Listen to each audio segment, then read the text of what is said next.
Víctor Hugo Patti Yura, ¿no?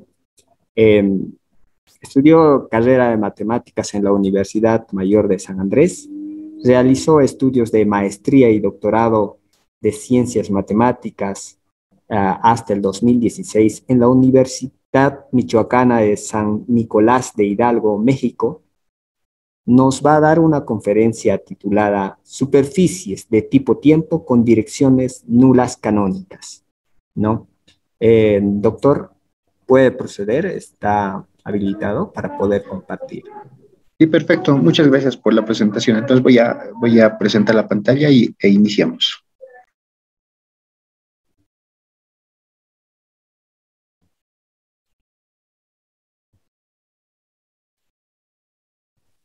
Muy bien, buenas tardes tengan todos. En principio, agradecer al comité académico y organizador de este Congreso Boliviano de Matemática. Dadas las circunstancias, pues tenemos que reunirnos de manera virtual, escucharnos de manera virtual nada más.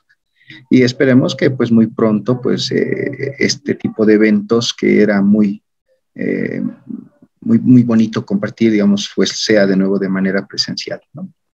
Bien, entonces como ya lo mencionó mi presentador, voy a hablarles, por ahí creo que hubo una pequeña confusión en el título, de superficies de tipo espacio con direcciones nulas canónicas, ¿sí?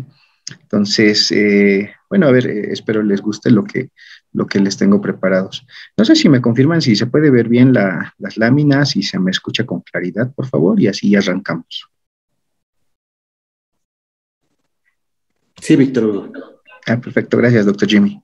Bien, entonces, este asunto de las superficies de tipo espacio con direcciones nulas canónicas, de hecho, por ahí me falta alguna palabra en el título. El título es un poquito más extenso para ser un poco más preciso al trabajo.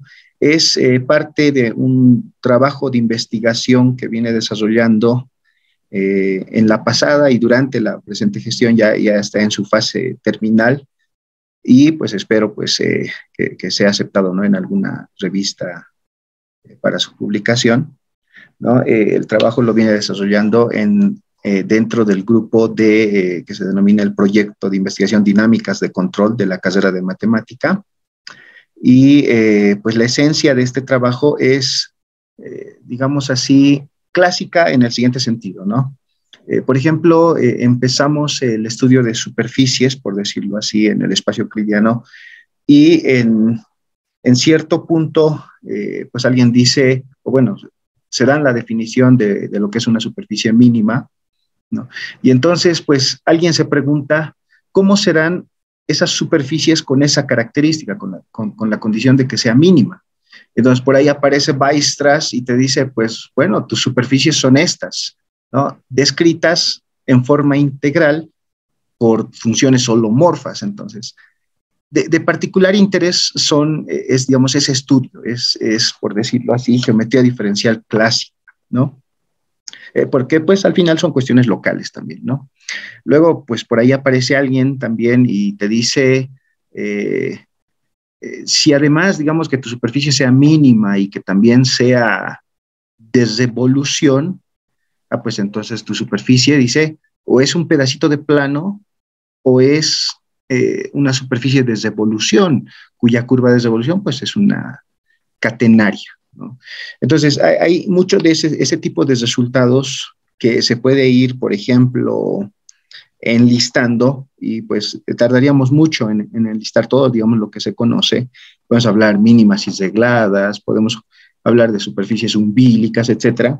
Y entonces, en esta investigación lo que se hace es esto, ¿no? Justamente, hagas una superficie, y le llamo de tipo espacio, porque pues va a estar dentro de un espacio lorentziano, específicamente dentro del espacio de Minkowski, pero de dimensión 4, eso es importante recalcar, ¿no? O sea, lo clásico es superficies dos dimensionales en dimensión 4, pues aquí es, perdón, en dimensión 3, y aquí son superficies en algo de dimensión 4, ¿no? Algo dos dimensional metido en dimensión 4. Y esta idea de, alguien está rayando la pizarrita, por favor, Fidelia. Bueno, esta idea de darle una característica especial a este tipo de superficies es justamente la idea de las direcciones nulas canónicas. ¿Está bien? Entonces, bueno, voy a iniciar. Por favor, deja de compartir y vuelve a compartir. Es la manera Perfecto. más rápida. Ya. A ver. Gracias, Víctor Hugo. Soy un administrador difícil. Perfecto. Bueno, entonces es lo que les decía, ¿no? Son superficies en algo de dimensión 4 que tienen una característica especial, y esa característica especial son las direcciones nulas canónicas, y ahorita vamos a especificar de qué. Ciertos preliminares que se requieren, tenemos que hablar del espacio de Minkowski. Esto es lo que les decía, el espacio 4-dimensional, ¿sí? El espacio-tiempo de Minkowski, que es esencialmente R4, pero que se encuentra equipado con este producto punto, ¿no? Estamos hablando de un producto punto que tiene asignatura 3-1, es decir, 3 direcciones de tipo espacio y una dirección de tipo tiempo. Ahorita se aclara esto con el gráfico que voy a mostrar. Ahora, cuando yo tomé, por ejemplo, una superficie dentro del espacio de Minkowski, esto en el sentido clásico, ¿no? Piensen el gráfico de una función diferenciable de 2 variables, por decir, dentro del espacio de Minkowski. Entonces, le voy a llamar a esa superficie de tipo espacio, ¿sí? Cuando yo, al momento de restringir este producto punto a todos los espacios tangentes, entonces, pues, este nuevo producto punto en cada espacio tangente, pues, va a ser definido positivo. Sí, es un producto punto usual, ¿no? Bilineal, simétrico y definido positivo, ¿no? Como nosotros conocemos. Bien, ahora, lo que les decía, ¿no? ¿Qué significa esto de ser tipo espacio, tipo tiempo? Entonces lo podemos ver en una cierta clasificación de vectores que podríamos considerar. Por decir, vamos a tomar distintos vectores en el espacio de Minkowski de dimensión 4, y en particular un vector se va a llamar de tipo espacio si es el vector 0, o bien si el producto punto del vector consigo mismo es positivo. Ahora, eso en álgebra lineal, por ejemplo, en casera, pues eso nosotros lo conocemos, porque pues así nos enseñan los productos puntos. Pero, pues aquí la diferencia, ¿no? Resulta que en el espacio de Minkowski también podemos encontrar estos que se van a llamar los vectores de tipo tiempo, cuando sean vectores que al momento de tomar el producto punto del vector consigo mismo nos dé un valor negativo. De hecho, esa es la gracia de nuestra definición, este signo menos, ¿no? El signo menos en la definición lo que origina es darnos este tipo de vectores de tipo tiempo.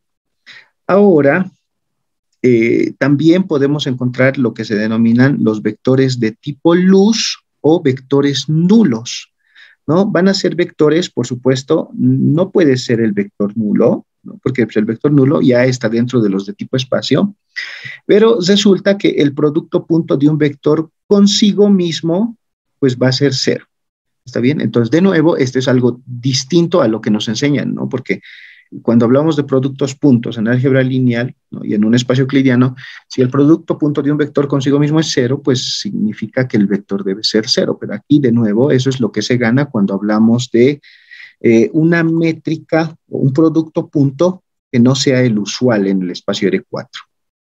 Bien, entonces, gráficamente estos vectores se ven de la siguiente forma. Por decirlo así, pensemos en el espacio de Minkowski de dimensión 2. Entonces, la escritura sería ya no R31, porque R31 representa R4. En este caso sería R11, que vendría siendo un gráfico, digamos, 2-dimensional. Los que están pintados aquí como que de rosita son los vectores de tipo espacio. Pues si dibujamos un vector acá, ese vector es tal que al momento de tomar el producto punto del vector consigo mismo es positivo. Si dibujamos un vector apuntando a la dirección de arriba, es un vector cuyo producto punto del vector consigo mismo es negativo. Y si es un vector que tomo sobre estas líneas de color verde, que sería el cono de luz, en este caso, pues son los vectores de tipo luz o vectores nulos, ¿sí? Entonces aquí rosita también debería de ser el origen, ¿no? Para que pues, todo pues, tal cual hemos definido en la anterior lámina. También podríamos pensar en el espacio de Minkowski de dimensión 3, ¿no? Ahora mi cono, lo que se veía como un cono acá, ¿sí? Ahora se traduce en este cono, y ya un cono dos-dimensional, por decirlo así. Los vectores que están afuera del cono son los de tipo espacio, los que están adentro del cono son los de tipo tiempo, y los que están sobre el cono, que ahora ya son muchísimos, antes solo habían dos direcciones fundamentales, que hay muchísimas, entonces esos son mis vectores de tipo luz. Entonces, yo les pediría pues que tengamos en mente estas ideas, digamos, de cuando hablamos de vectores de tipo espacio, de tipo tiempo y tipo luz, ¿no? Bien, también necesito la noción de campo vectorial constante sobre una curva o sobre una superficie. Entonces voy a empezar, ¿cómo se ve un campo vectorial constante sobre una curva? ¿Sí? Entonces, ustedes miren, piensen en la gráfica que nos enseñan en cálculo 1, está la gráfica de la función cúbica, y igual a x al cubo, y dibujen esa gráfica, ¿sí? Entonces, lo que podemos hacer es tomar este campo vectorial, le digo, pero digamos, tomen este vector en cada punto de la curva. Entonces, como ya tenemos en mente cómo es la curva, el vector E1 también nosotros lo conocemos y sabemos qué forma tiene. Por favor, ¿me confirman si se escucha con claridad? Creo que por ahí me llegó un mensajito que se cortó la transmisión.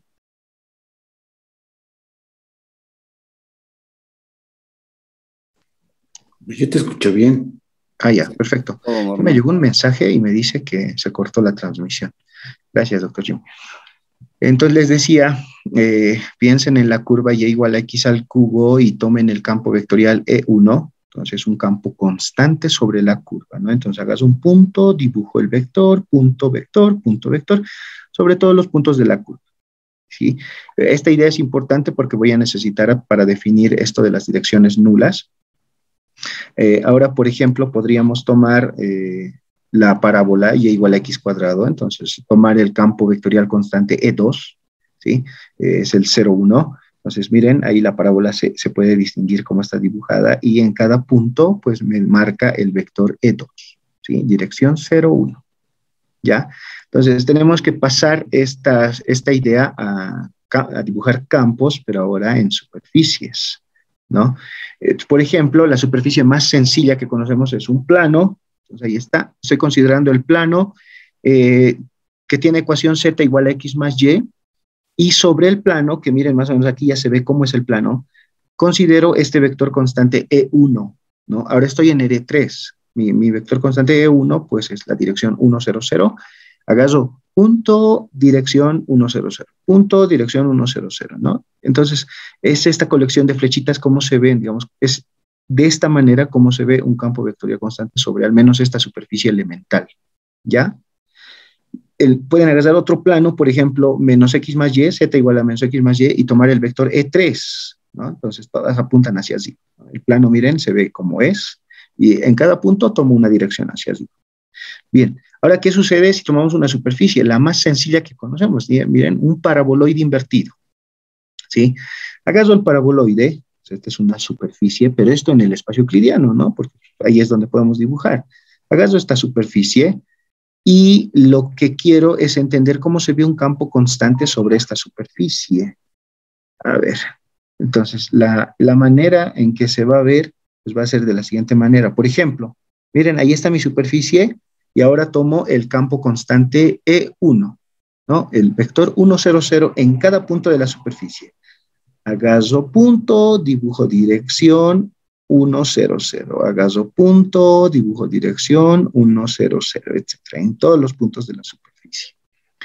Bien, entonces ahora otra, por ejemplo, el campo E3, solo que aquí intencionalmente pues hice el dibujo de las más pequeño. Es en este caso la misma superficie, el mismo paraboloide invertido, y ahora estoy tomando el campo E3, es el campo vectorial de direcciones 0, 0, 1. Entonces todas apuntan hacia allí, ¿no?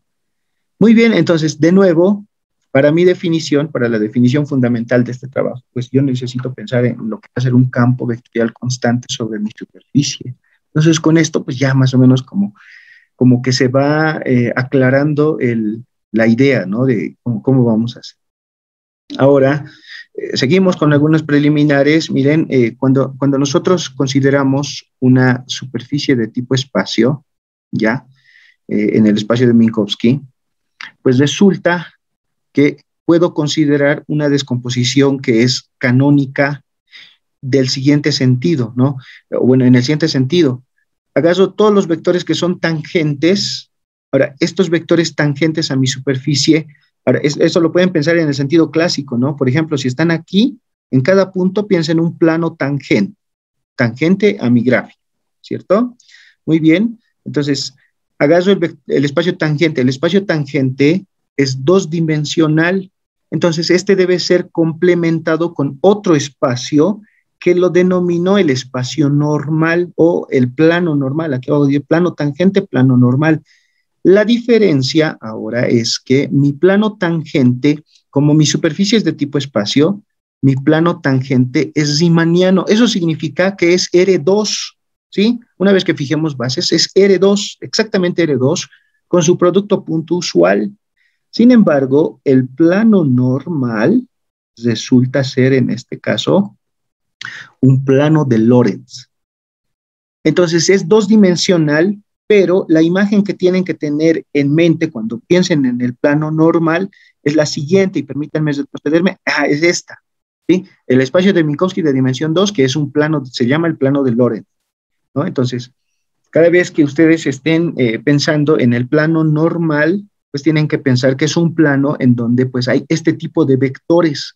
Hay vectores de tipo espacio, de tipo tiempo y vectores de tipo luz. Entonces, si agarramos eso, pues ya estuvo, pues porque vamos a poder hacer la definición de lo que queremos, ¿sí? Específicamente vamos a pensar en un campo vectorial en el espacio de Minkowski de dimensión 4, ojo, estoy tomando un campo vectorial en el espacio de Minkowski de dimensión 4, entonces la colección de flechitas, ¿no? En todo el espacio, pero ese campo vectorial ahora lo voy a pensar, ¿sí? Restringir a los puntos de mi superficie. Si restringo a mis puntos de mi superficie, entonces piensen en un punto P de mi superficie, voy a obtener una descomposición de esta forma, una parte tangente y una parte normal en los puntos de mi superficie. Eso obedece justamente a esta descomposición canónica que estaba escribiendo, ¿no? Algo que es riemanniano y algo que es lorentziano. R2, R11, el plano de Lorentz, ¿sí? Entonces, esta es la parte tangente, esta es la parte normal. Dice, este campo vectorial constante, lo que estoy haciendo es descomponerlo en dos pedazos. Uno de ellos es la parte tangente y el otro es la parte normal. ¿Está bien? Entonces, eso es justamente la aclaración que está acá, Z, T, así con esta... con ese símbolo, pues significa mi parte tangente, y esta de acá significa mi parte normal. Ahora, ojo, como este está en mi parte normal, este puede tener, ¿sí? Este Z per, que sería la parte perpendicular, este puede tener las siguientes características, ¿no? Puede ser de tipo espacio, puede ser de tipo tiempo, o puede ser de tipo luz, ¿sí? Entonces, como esto es local, entonces podemos pedir que en un entorno de mi punto se comporte de esa manera. ¿Está bien? Entonces, esencialmente la descomposición se ve de esta manera, ¿no? Diga, estoy parado en el punto P, solo que aquí disculpas porque el dibujo no corresponde a lo que se está hablando, porque estos dos planos, si recuerdan, pues están conectados con una suma directa, es decir, el único punto en común que tienen es el origen, que se identifica con el punto P, ¿sí? Entonces, salvo eso, la manera de dibujar es la siguiente, ¿no? Me paro en el origen, dibujo el vector que se sale, pues no necesariamente es tangente o normal, y ese tiene una dirección tangente, una proyección, y una proyección normal en el plano normal, ¿sí? Entonces, pues ahí vamos. Ese es el comportamiento de cualquier campo vectorial constante que yo considere, o campo vectorial en general que yo considere sobre el espacio de Minkowski. Pero ahora, si yo tomo un campo vectorial constante, y de hecho, pues ahí va mi definición, ¿no? Voy a tomar, en este caso, Z, que como decía, va a ser para mí un campo vectorial constante, y voy a decir que define una dirección normal, nula, canónica sobre mi superficie. Si en todos los puntos de la superficie, entonces, bueno, como les decía, es local, entonces puedo pedir en un entorno, pero pues aquí para evitar tanta tanta notación, pues bueno, voy a pedir en todos los puntos de M que esta parte normal, voy a pedirle que sea un vector de tipo luz, ¿sí? Les decía, esta parte normal puede tener cualquier de ese tipo de características, espacial, temporal o de tipo luz. Y entonces yo lo que voy a hacer es pedirle que siempre sea de tipo luz. Pues me paro en el punto y como mi plano normal es un plano de Lorentz, entonces este tiene un cono de luz, ¿sí? Es dos dimensional, se ve exactamente como está el dibujo acá. Entonces dice, la parte normal va a caer sobre una de estas partes del cono, ¿no? Sobre un borde del cono. Eso en todos los puntos de la superficie, ¿no? Entonces, pues ahí está, esa es la característica que le agrego a mi superficie. Ahora, pues esta no, ciertamente no es algo que se le ocurre a alguien de noche a la mañana, ¿no? De hecho, es una idea que en otro contexto, digamos, piensen ahora en superficies de tipo tiempo, cuya parte tangente es, digamos, de cierto carácter causal, etcétera.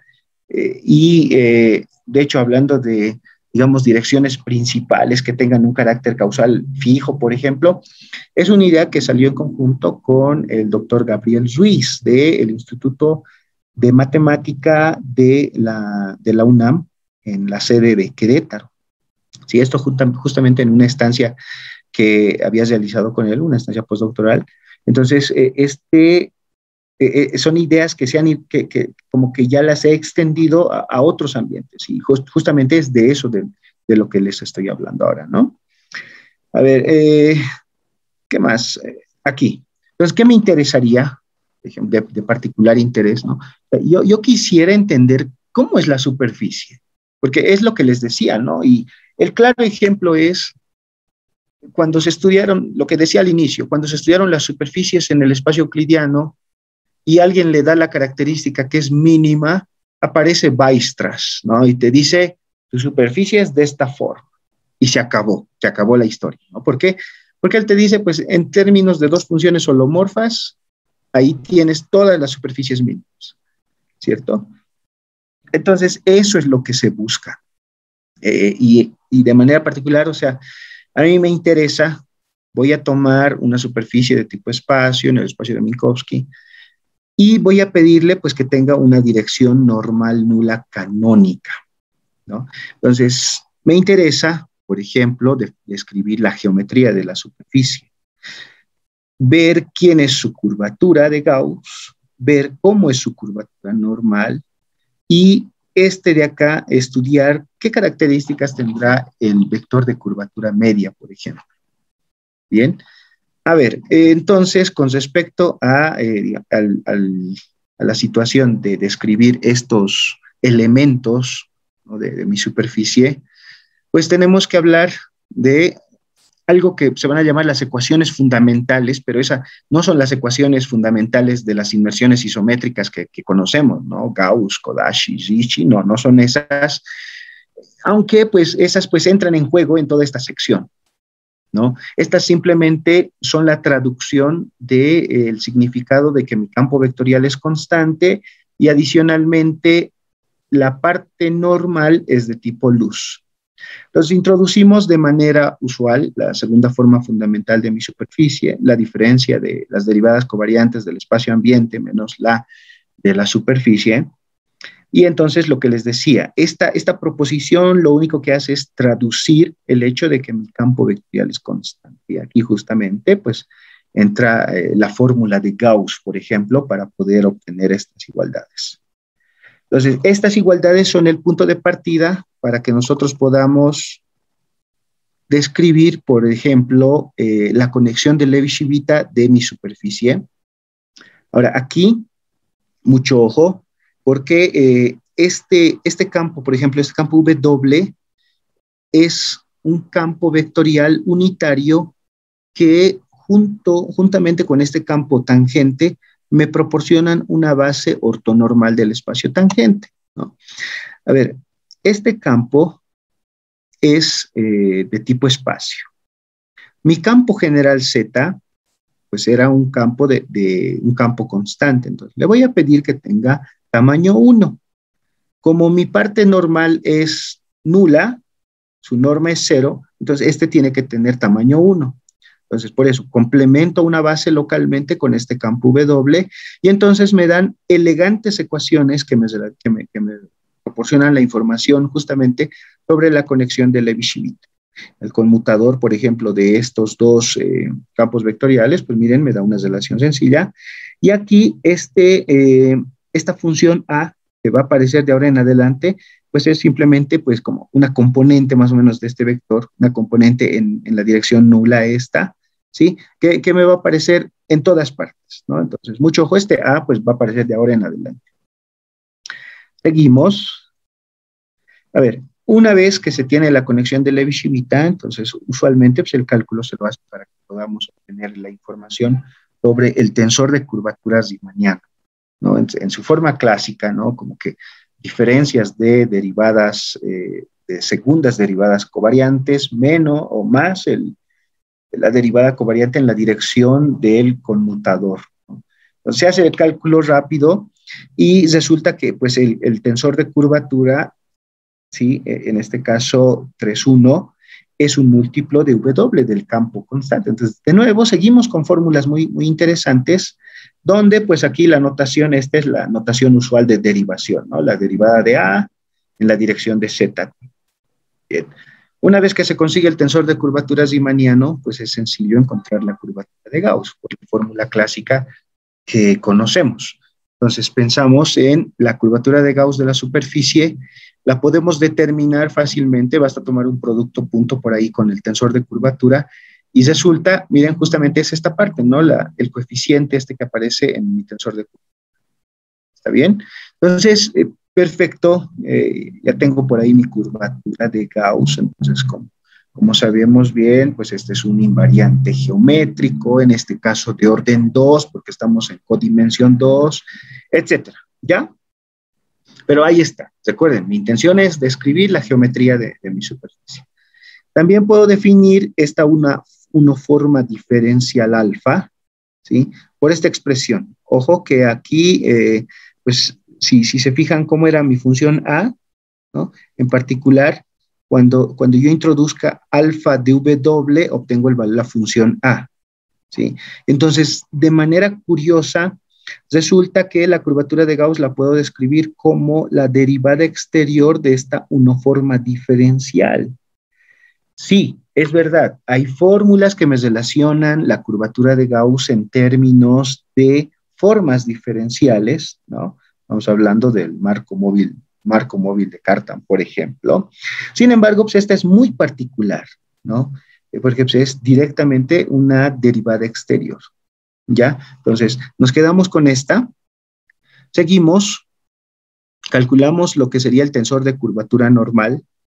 El tensor de curvatura normal, entonces, al igual que en el caso del tensor de curvatura riemanniano, pues este me mide por fuera, digamos así, de manera extrínseca, ¿no? Y entonces, pues, de nuevo, hay una fórmula muy, muy, muy elegante que sale acá. Recuerden, A nos está acompañando ya desde hace algunas láminas. Entonces, está descrito de esa manera, pero, bueno, a ver, vamos a ver la consecuencia que tenemos es la siguiente, ¿no? Aquí, este vector es interesante. En principio, definimos esta forma, ¿ya? Esta forma diferencial beta, ¿sí? Ahora, ¿por qué se puede definir de esta manera? Porque resulta, y esto viene de las ecuaciones de compatibilidad que había escrito al inicio, que este vector, ¿sí? Este vector es de tipo luz, ¿ya? Es un múltiplo, de hecho, o sea, apunta en la dirección de la proyección perpendicular de Z. Entonces, por ahí podemos encontrar justamente definir esta uniforma diferencial que nos mide, pues, qué tanto, la amplitud, digamos, del vector, ¿no? En comparación con la proyección perpendicular. Ahora, miren, esta forma diferencial beta de nuevo, entonces aparece por aquí, calculamos la curvatura normal, entonces aquí lo que les digo, ¿no? Ahí aparece un jueguito de las ecuaciones fundamentales de inversiones isométricas, perfecto.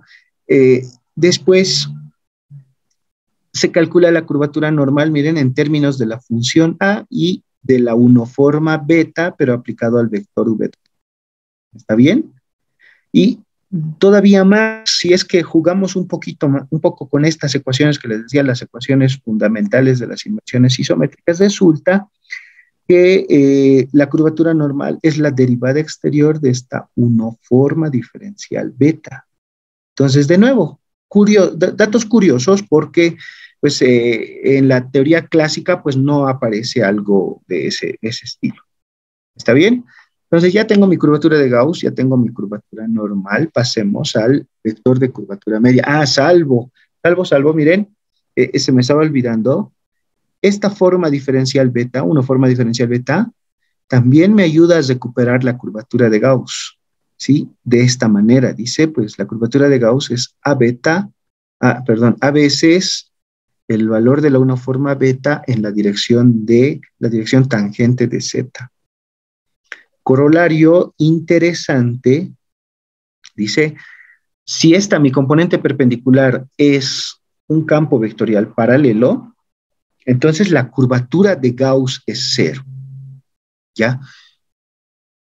Lo que se sabe es que si digamos en el haz normal, ¿sí? En la parte normal, si hay un campo vectorial paralelo, la curvatura normal es paralela, pero en este caso, pues resulta que si tengo una dirección vectorial, un campo normal paralelo, pues resulta que la curvatura de Gauss es 0. Entonces, algo extrínseco dando información intrínseca de mi superficie. Entonces, muy bonito hasta ahí. Ciertamente esto entretiene bastante.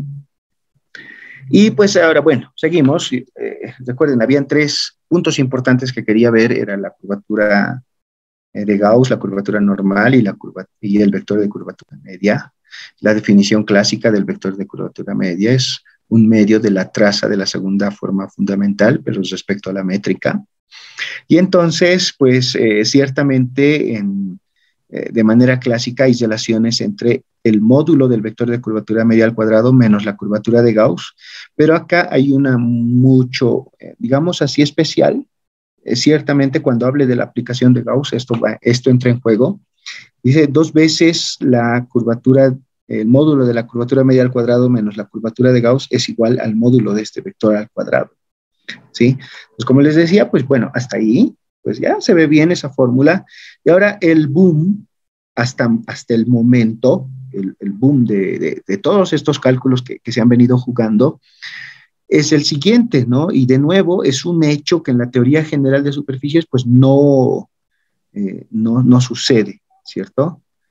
Y dice el resultado, pues cuando la superficie, por si acaso, o sea, no vayan a pensar que esto es, aquí me falta en enunciado, ¿no? Dice, mi superficie está equipada con una dirección normal, nula, canónica, etcétera, ¿no? ¿Sí? Pero si además es mínima, eso significa que el vector de curvatura media es 0, pues entonces resulta que la curvatura de Gauss y la curvatura normal son nulas. Esto significa que la superficie es plana y tiene haz normal plano, de nuevo. Entonces, es un hecho, pues, muy interesante. Pues lo dejo como teorema, pero de nuevo, es un juego que pues va por ahí, en donde están metidas las ecuaciones fundamentales de las inversiones isométricas, ¿no? Es mucho batallar en ese sentido. Pero ahí está un resultado bastante interesante, pues que vale la pena considerar.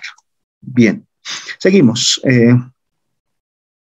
Ahí. Entonces, estábamos intentando estudiar invariantes geométricos de orden 2 de mi superficie. Y ahora pasemos pues a la situación extrínseca, digamos, tradicional, ¿sí? Hablemos de la aplicación de Gauss.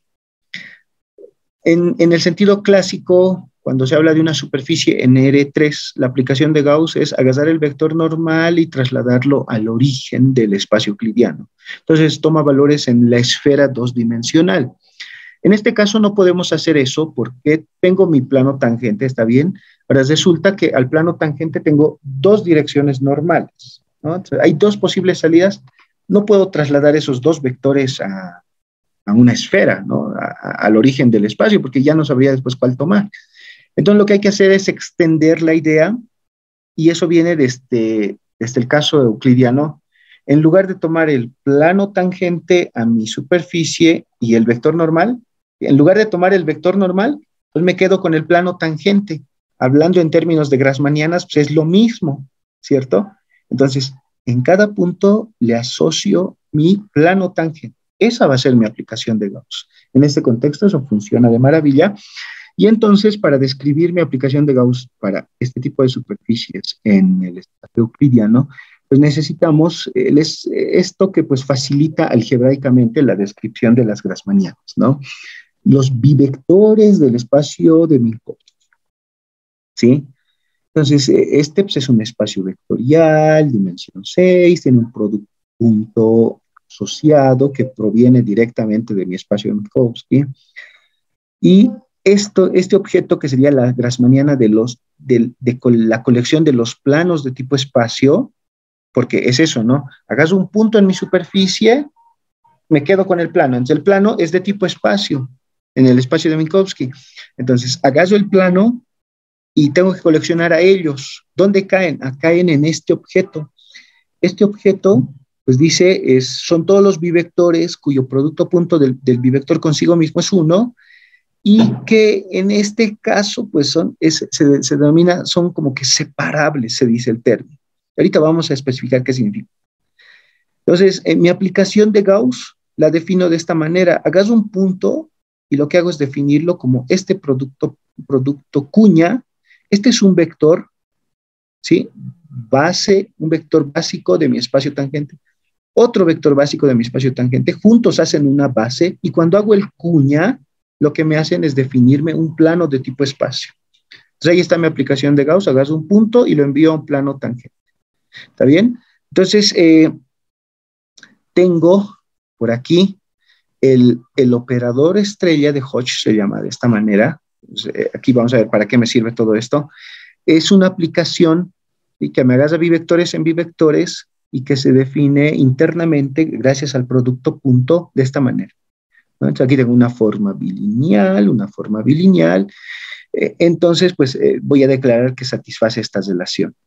¿Ya? Ahora, mucho ojo, ¿no? Porque pues aquí, al momento de hacer este cuña, es un bivector con un bivector, se vuelve un 4 vector del espacio de Minkowski, pero pues se hace una identificación natural entre este 4 vector del espacio de Minkowski, pues como es esencialmente el volumen. Entonces, pues eso va a ser este operador de Hodge, lo que resulta es que al componerlo consigo mismo es menos la identidad. Eso significa que me permite definir una estructura compleja sobre este espacio vectorial. Ahora, eso para los que conocen es muy interesante porque introducir una estructura compleja lo que hace es reducirme dimensiones, ¿cierto? Era dimensión 6, ahora se va a volver dimensión 3 compleja. Entonces, eso es justamente lo que se hace. Pues se define una forma, aquí, esta es una forma HC lineal, perdón, ¿no? Mire, está en función del producto punto y del producto cuña, y gracias a esta forma diferencial, la grassmanniana se va a ver de la siguiente manera. Bivectores cuya, piensen en una H norma, ¿sí?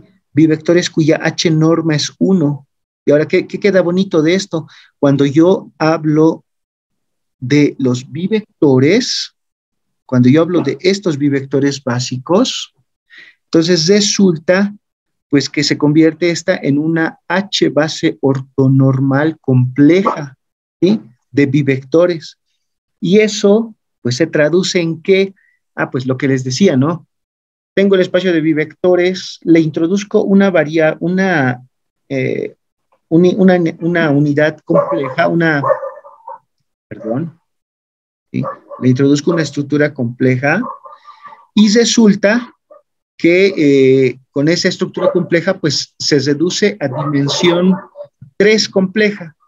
Entonces los bivectores lo puedo ver como C3 y mi grassmanniana se ve como una esfera 2-dimensional compleja. Entonces eso me dice, pues no estás muy loco porque al final tu aplicación de Gauss se ve idéntica a la que estudiábamos en un curso de geometría diferencial clásico, ¿no? Porque agarra un punto de mi superficie y me lo envía a un objeto en una esfera dos-dimensional. Claro, pues es complejo, pero pues ya pónganlo ahí entre comillas, que no se note. Perfecto. Entonces, ya con esa idea se empieza a trabajar de manera muy fluida. La aplicación de Gauss, lo que les decía, ¿no? Este es un vector tangente unitario en el plano tangente. Este es un complemento, ambos hacen una base. Entonces, localmente, mi aplicación de Gauss se describe como el cuña de estos dos. Se calcula fácilmente la derivada de mi aplicación de Gauss, tomando cada dirección. Se ven estas relaciones, claro, pues por aquí no es muy interesante, salvo pues esto, cuando lo escribimos en términos de la base H ortonormal compleja, ¿sí? Entonces, pues la derivada de la aplicación de Gauss, pues se traduce de una manera muy bonita en términos de los invariantes de orden 2, ¿no? Estamos hablando de la curvatura de Gauss, curvatura normal, por ahí que nos viene acompañando siempre este valor de A, ¿sí? Y la otra dirección, de nuevo, curvatura normal por acá, la función A, y este nuevo B es una componente, justamente lo que aparece aquí, la componente en la dirección nula de este vector. Ahora, el jueguito es que cuando se juega con el producto, por ejemplo, de A por B, pues por ahí me aparece la curvatura media, ¿no? Entonces, no está muy mal. Seguimos. Podemos hablar rápidamente de lo que vendría siendo, miren, aquí así queda mi estructura de mi aplicación de Gauss, ¿no? Hagas un punto y me lo envía a mi esfera dos-dimensional compleja, eso dentro de los bivectores. Ahora, sobre los bivectores yo tengo una H norma, ¿no? ¿Sí? Esa que me ayudaba a trabajar.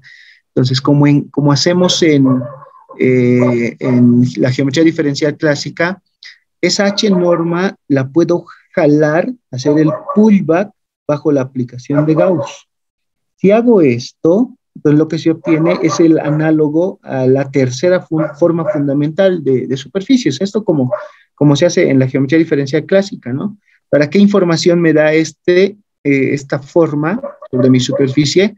Justamente, pues, bueno, se calcula, digamos, explícitamente cómo es esta forma cuadrática compleja, y la calculamos, todo está en términos de los invariantes numéricos, y pues resultados como estos, ¿no? Por ejemplo, el discriminante de esta forma cuadrática, pues satisface esta relación fundamental, ¿no? Miren, entonces, un bonito resultado porque dice, es menos una suma, un binomio en términos de la curva de Gauss y la curvatura normal al cuadrado, ¿no? Ahora, otro dato, digamos, esta forma cuadrática se anula siempre que estos tres invariantes geométricos se anulen, ¿sí? Entonces, pues vamos bien, pues se van detallando y van apareciendo algunos resultados muy interesantes.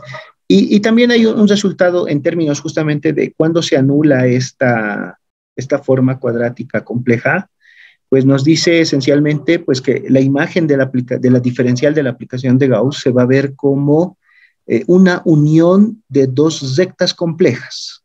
¿Está bien? Eso ya no lo anoté acá, pero pues está por ahí, ¿no? Entonces, un momento, pues si alguien está interesado, me escribe y le paso el trabajo ya casi terminándose de editar, ¿no? A ver, otro objeto, la elipse de curvatura.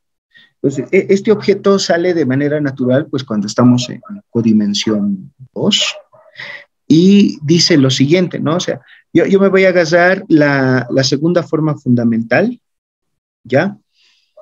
Pero la voy a ver como una aplicación del tangente en el normal, ¿sí? En su momento había definido cómo es esta, y voy a sacarle la imagen a todos aquellos vectores que tienen tamaño 1. Entonces, ustedes están pensando, aquí viendo están pensando calcular la imagen bajo la segunda forma fundamental del círculo unitario en el espacio, en el plano tangente, ¿no? Entonces, le calculamos la imagen a una circunferencia de radio 1 del tangente, con centro en el origen, que es P. Su imagen es una elipse. Esa se denomina la elipse de curvatura. Y entonces, pues, ver la elipse puede darnos información de orden 2 de la geometría de la superficie. Entonces, pues va muy bien. porque pues se puede calcular de manera directa, bueno, no tan directo, ¿no? Se puede calcular en términos de un sistema adecuado. En este caso, miren, mi origen es el vector de curvatura media. Tomo la dirección perpendicular de mi proyección y tomo una extra, esta W', que es una dirección de tipo luz extra, que complementa, por supuesto, a esta dirección de tipo luz. Y entonces puedo obtener los parámetros, la parametrización de mi elipse de curvatura. Entonces, bueno, hacemos jugar esta y resulta pues que esta viene siendo nuestra elipse de curvatura en términos de los invariantes. Este dibujo está hecho en el plano normal, ¿no? Así se ve mi elipse. Entonces, de aquí, por ejemplo, por decir, cuando mi curvatura de Gauss se acerca a mi curvatura media, etcétera, miren, hay muchos datos que ya pueden ir saliendo, ¿no? Como que se va a achatar la elipse, etcétera. Entonces, como que tiende a degenerarse. Entonces, mucha información que puede salir. Entonces, pero me imagino, pues alguien lo hará, ¿no? Ya dejo eso ahí. Y entonces, ¿qué otros datos interesantes me da la elipse? Por ejemplo, la elipse de curvatura me permite hablar acerca de direcciones de curvatura media, direcciones asintóticas, todo en términos de la elipse de curvatura. Las direcciones de curvatura media son aquellas direcciones, miren, ustedes piensen, este es el origen del plano normal, este es el vector de curvatura media, tracen la recta del origen hacia el vector de curvatura media. Esa recta, cuando estamos hablando de elipses no degeneradas, ¿no? Que no se reducen a un segmento, esa recta intersecta en dos puntos a nuestra elipse. La preimagen de esos puntos, U1 y U2, ¿sí? Esas son vectores en el tangente, direcciones de tamaño 1, que se denominan mis direcciones de curvatura media. Entonces, hay otro tipo de datos que esto justamente en el análisis asintótico, digamos, de puntos singulares en la superficie, pues se puede estudiar con mucho más detalle, pero a mí me interesa la descripción en este caso, ¿no? Se describen así, miren, en términos de los invariantes numéricos, salvo aquí me falta normalizar, ¿no? Las direcciones de curvatura media, pues son esencialmente estos vectores, salvo el factor que sería el módulo, ¿no? Y ahora cuando nosotros tenemos justamente todo viene en términos de este A, ¿no? Este A me dice cuando la elipse es degenerada o no es degenerada. En el caso no degenerado tenemos dos direcciones de curvatura media, como se veía en el dibujo, aquí hay dos, ¿sí? Y en el caso degenerado dice que cualquier dirección va a ser una dirección de curvatura media. ¿Eso por qué? Porque en el caso degenerado mi elipse se va a achatar y se va a convertir solamente en el segmento desde acá hasta este otro extremo. Entonces cualquier punto, cualquier imagen, pues es una dirección de curvatura media. Las direcciones asintóticas, lo mismo. Entonces ahora yo me paro en el origen y del origen veo la elipse y considero las rectas tangentes que pasan por el origen y atraviesan tangencialmente a mi elipse. Entonces, de nuevo, en el caso no degenerado hay dos. Observen que si el origen estuviera dentro, pues no habrían direcciones asintóticas, ¿sí? Entonces, en este caso, las direcciones asintóticas pues están caracterizadas por estas fórmulas, ¿no? Entonces, esto salía directamente de un cálculo que había por ahí. Esta dirección es una dirección asintótica, ¿no? Estamos hablando del caso no degenerado. Y la otra, cuando estamos en el caso no degenerado, pues es justamente este factor aquí, salvo un factor de normalización, ¿no? En el caso aquí, también esto estaba caracterizado en términos de la curvatura de Gauss, justamente por esta expresión que aparecía aquí. Cuando la curvatura de Gauss es nula, pues existe una dirección asintótica que es doble, ¿no? Entonces es una sola, esta de aquí. En el otro contexto, pues si nosotros tomamos en el caso degenerado, entonces cualquier vector tangente resulta ser una dirección asintótica. Entonces, son detalles que se pueden ir escribiendo poco a poco, ¿no? Bien. Entonces, hasta ahí, digamos, lo que vi, porque se pueden ver muchas otras cosas, pero pues, o falta el tiempo, o bueno, o hay mucho trabajo, que pues hasta ahí terminé la parte de la descripción, digamos, geométrica, ¿no? De las propiedades geométricas de mi superficie. Entonces, pasamos a lo que vendría siendo construir este tipo de superficies. Tengo algunos otros ejemplos que no los escribí acá, ¿sí? Por no extender mucho la charla. Son superficies de traslación específicamente y me dan una idea más o menos de cómo son estas superficies, ya que posteriormente también en casos particulares, por ejemplo, jugando con los valores de A o de las formas diferenciales alfa y beta, se puede obtener una descripción tipo Weierstrass de mi superficie, es decir, tu superficie pues es una curva más un múltiplo de este vector, por ejemplo, ¿no? Entonces, son tipo superficies regladas que se van obteniendo. Nos va muy bien, como les decía, pues no está terminado esto, pero pues ya vamos cerca. Entonces, un caso muy particular sería hablar de gráficos de funciones diferenciables, ¿no? En este caso estoy hablando de una función diferenciable de dos variables, ¿sí? En R2, ¿no? O tomar dos funciones reales de dos variables. Considero la gráfica, o considero esta gráfica, esta superficie, y entonces pues tenemos una parametrización global de esta superficie, ¿no? Entonces aquí es sencillo jugar, por ejemplo, encontramos quiénes son los coeficientes de la métrica inducida en la superficie y la determinación de cuándo mi superficie va a ser, bajo los términos de F y G, va a ser una superficie de tipo espacio, pues resulta ser que pues este determinante tiene que ser positivo. Eso es justamente lo que tenía acá, es de tipo espacio si el determinante es positivo.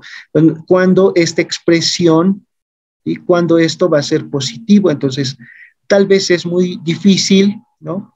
El garantizar en términos de F y G, pero pues es suficiente que sea una función cuyo módulo cuadrado de su gradiente sea menor que 1. Eso es más tratable. Si eso ocurre, pues lo de arriba ya está, es positivo y se acabó la historia. Perfecto, entonces con esa condición en mente, al menos lo que se obtiene de manera directa es este teorema en términos de ese tipo de superficies.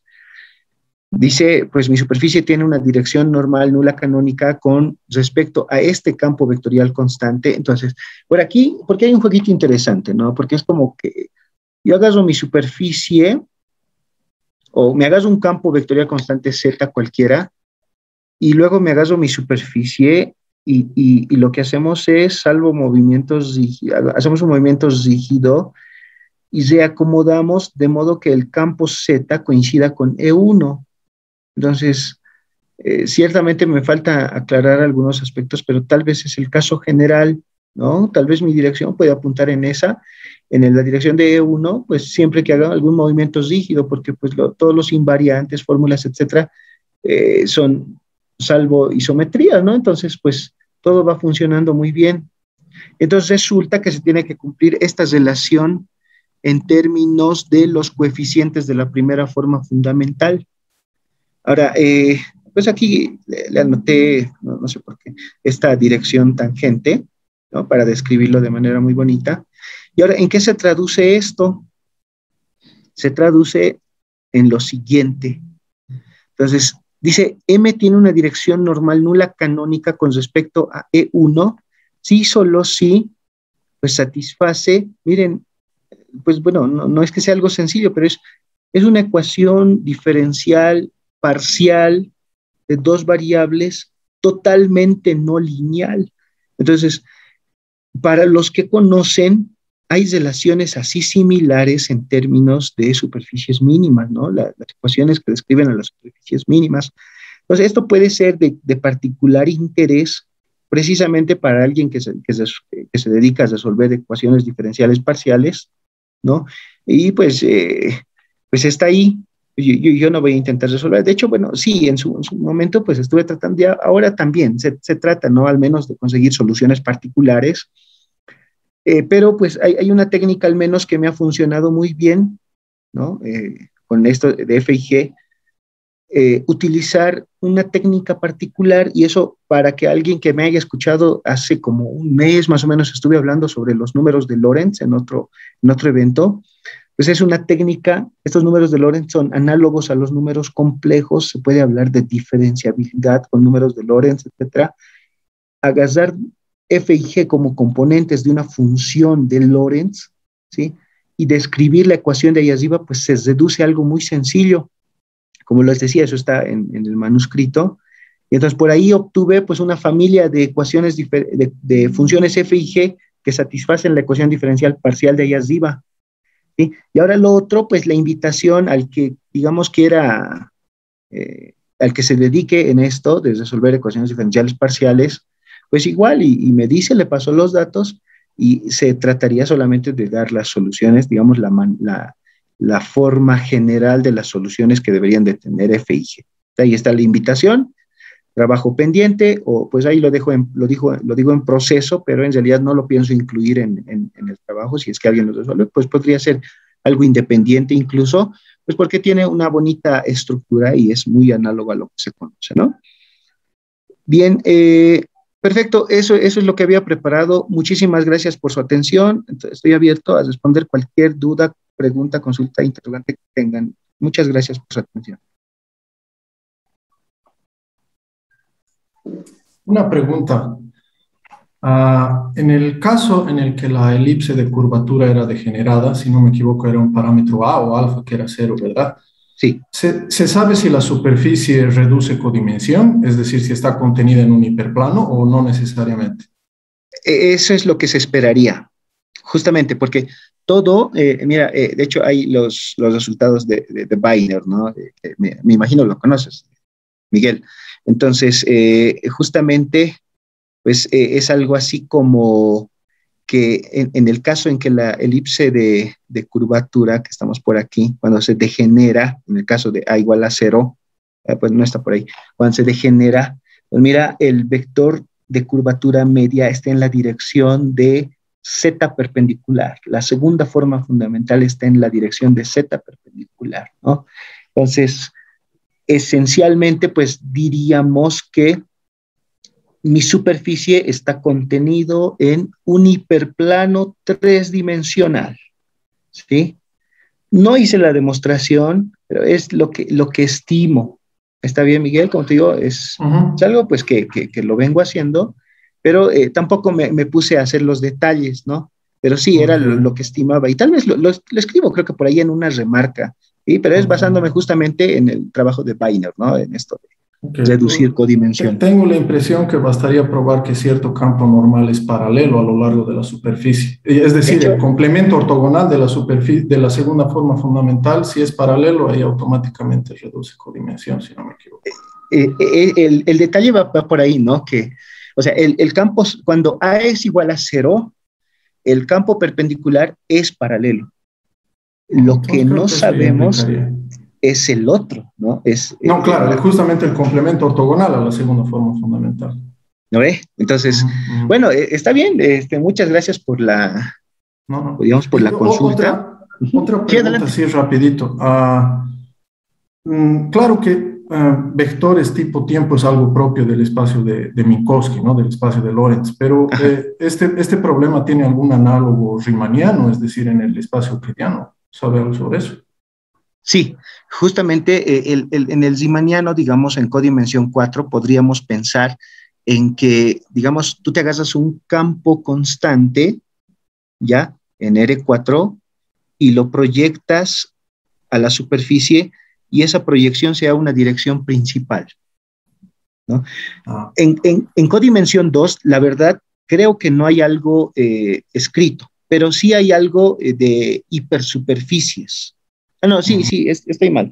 De hecho, hay un trabajo, no sé si reciente o del 2019-2020, justamente de Gabriel Ruiz y colaboradores, en donde agarra superficies en un espacio Rn, de modo que agarras un campo, lo proyectas, obtienes una dirección principal. Ese es el análogo en el contexto riemanniano, Miguel. Ok, muchas gracias. Era eso. No, de qué, gracias a ti. Muy bien. ¿Alguna otra consulta?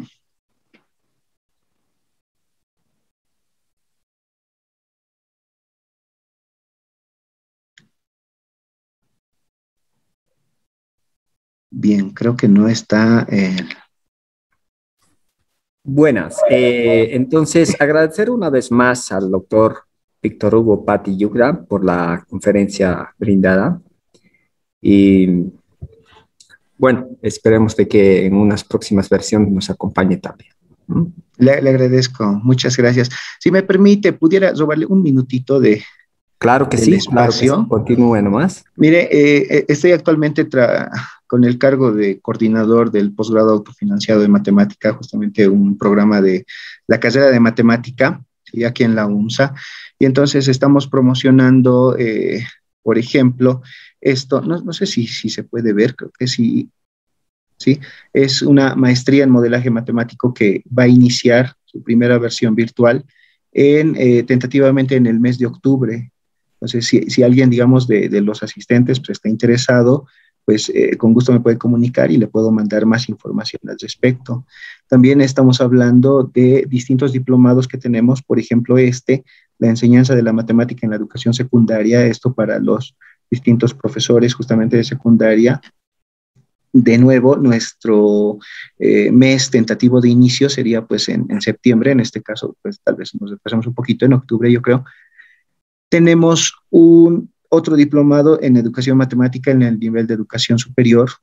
Nuevamente, pues por ahí tenemos, no se ve muy bien, por ahí tenemos los datos, etcétera. Entonces, si alguien pues está interesado, pues con gusto se le pasa toda la información, ¿no? Finalmente, pues este diplomado formación tutores para olimpiadas matemáticas, ¿sí? Entonces, esencialmente, pues este nuevo otro diplomado que se está ofertando y que, pues, si digamos hay interesados entre el público, pues con gusto se les puede proporcionar la invitación. Bueno, eso era todo. Entonces, le agradezco al comité organizador por el espacio. Muchas gracias. Hasta pronto.